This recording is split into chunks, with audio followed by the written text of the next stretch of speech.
Thanks for watching. Don't forget to like, comment, share and subscribe to Mufti Tariq Masood, famous scholar. کسی نے کہا ہے میرے والد صاحب کا انتقال ہو گیا ہے، کیا ہم ان کے نام کی قربانی کر سکتے ہیں؟ اس پر کیا طریقہ کار ہوگا؟ جی بالکل کر سکتے ہیں.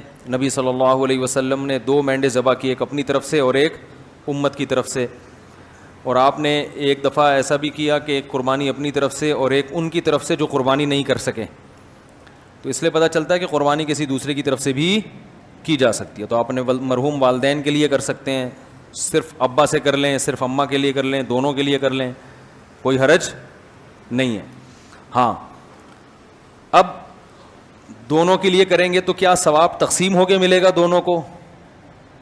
یہ ایک سوال ہے بھائی، سمجھ میں آ رہا ہے؟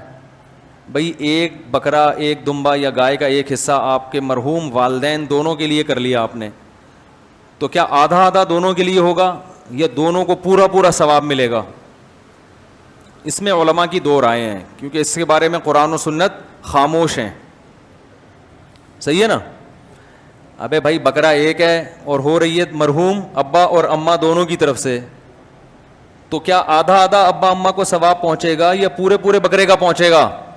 سوال سمجھ میں آئے گا تو پھر جواب سمجھ میں آئے گا نا. تو اس میں علماء کی 2 رائے ہیں، کیونکہ قرآن و حدیث جہاں واضح نہیں ہو تو پھر اجتہاد ہوتا ہے نا.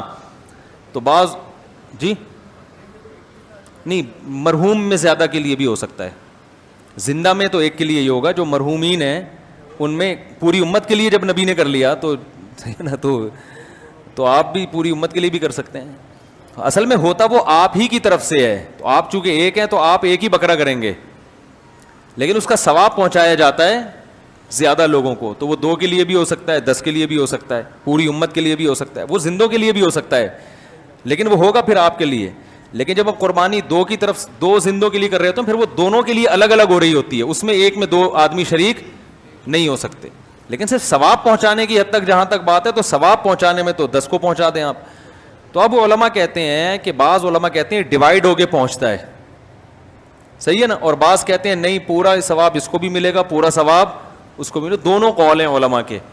تو اس لیے افضل تو یہی ہے کہ ابا کے لیے الگ کر لیں، اماں کے لیے الگ کر لیں، افضل یہی ہے.